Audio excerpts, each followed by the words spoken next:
বাংলাদেশ ব্যাংকের বৈদেশিক মুদ্রা রিজার্ভ বাড়ানোর পদক্ষেপকে স্বাগত জানিয়েছে আন্তর্জাতিক মুদ্রা তহবিল আইএমএফ। সংস্থাটি বলছে, রিজার্ভ বাড়ার পদ্ধতি দেশের নিজস্ব বিনিময় হার নীতির সঙ্গে সামঞ্জস্যপূর্ণ কিনা তা তারা মূল্যায়ন করবে।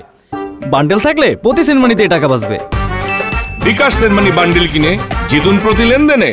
শুক্রবার এক সংবাদ সম্মেলনে আইএমএফের এশিয়া ও প্রশান্ত মহাসাগরীয় বিভাগের উপপরিচালক টমাস হেলিং সাংবাদিকদের একথা জানান।